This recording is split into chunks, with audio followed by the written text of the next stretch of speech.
Hey kids, I'm doing some car stuff today and I was thinking, I should go wander around and see how the cars are doing. So, DMG, MGB GT 67, I'm working on it right now, wiring harness time and making things prettier in the process a little bit. But this is the delay right there. Yeah, that's a little rat's nest, but it's okay. I'll figure it out. They only have about 20 wire combinations. It's pretty easy to tell what's what. So, 68 Austin, America. I've had this one for, God, I don't know. I keep thinking it's a couple of years. It's probably 4 or 5 years now because that's the way things work in my world. But, anywho, so he just came out for a couple days of service and play. So, that's what he's doing. He's getting a big old wash for sure. And I brought it home because I figured, I can look at some of the wiring in that, some of the wiring in that. It's going to be the same. If I need it, I got it. I thought I'd just kind of wander around and talk about the cars a little bit. And if any of my 13 subscribers want to see something featured, let me know. And I'll do that. Shrinking a little bit. This is Morty. You guys know. If you know me, you know my Morty. We've been together for about 27 years. He was a basket case. It was turquoise with maroon showing from his underwear, primer underneath. The interior was gutted.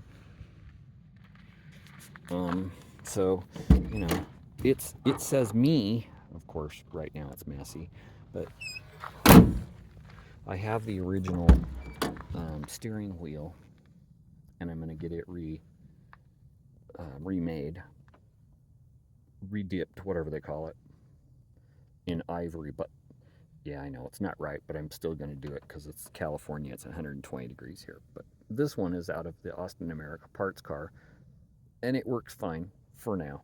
But, I'm not trying to make it be racy. I just don't have the old one done yet. Anyway, so there's Morty.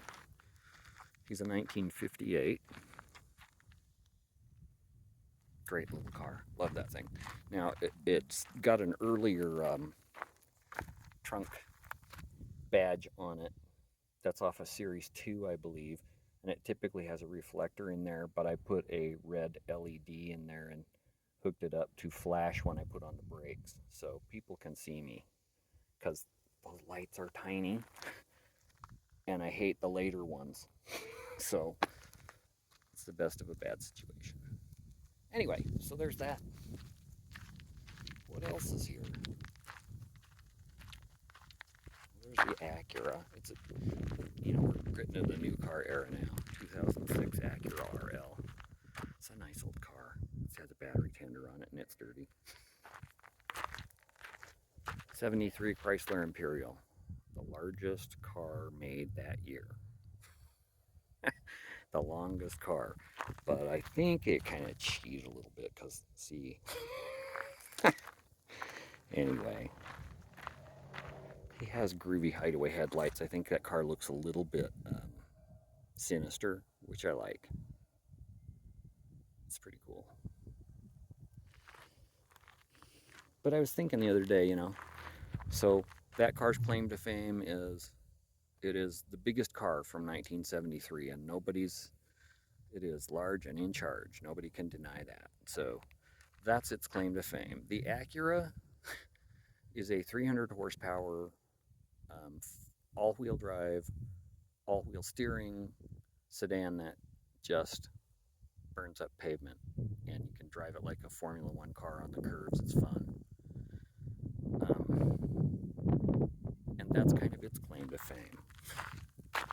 And then the Morris Minor, of course, was Alec Isagona's first real design, and boy, was it a hit. 1948, they launched it, and they built, I don't know, 1,600,000 of them or something. Anyway, So it has a claim to fame.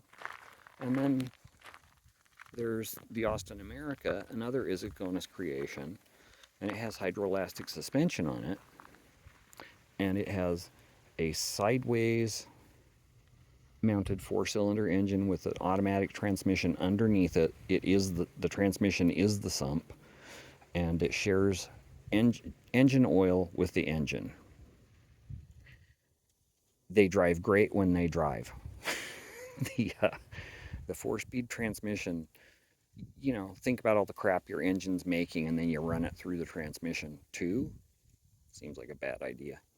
So this one gets the oil changed constantly, but it already has problems. It does not automatic. It only manuals with an automatic transmission. So that needs service.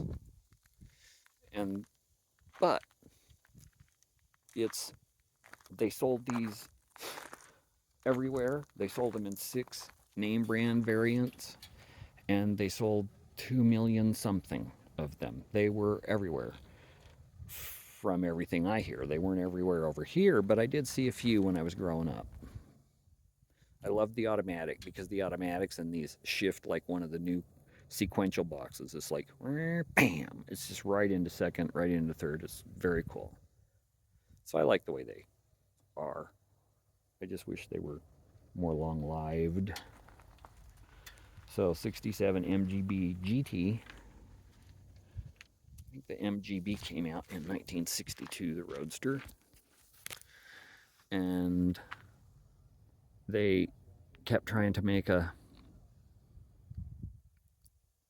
one with a hard top, a steel top, and they couldn't get it to look right. And they finally sent it to Pininfarina, and they made the windshield 2 inches taller and put this roof line on it, and it's just stunning. I mean, the hatch is up right now and everything, and so that's a very it has notoriety too. It's notable design. And then in the garage at the other end of town, I've got a lockup. And there is an MG 1100, which is about the same car as the Austin America, except it's a 4-speed car, and it's the MG variant.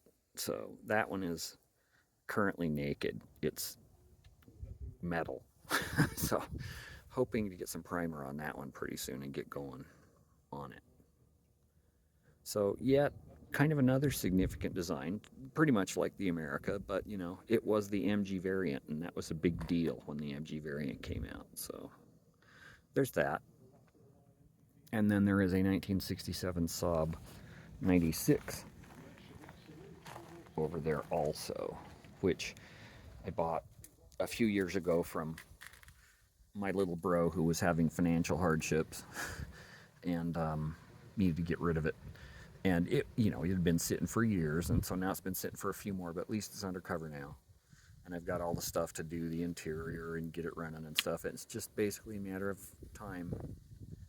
It's like, I need time. Anyway, that's where we're at. But I was just thinking, today, I have weird cars, but the thing about them is they're all kind of notable for something. And I didn't buy them because of that. I bought them not knowing all that. And as you learn about the cars, you figure out, and you just think, I have to say my taste is validated, even though the British cars do tend to be fiddly. I have great fun fiddling with them, and they're more fun to drive than just about anything else. And everybody stops and tells you how much they love them, and that's cool.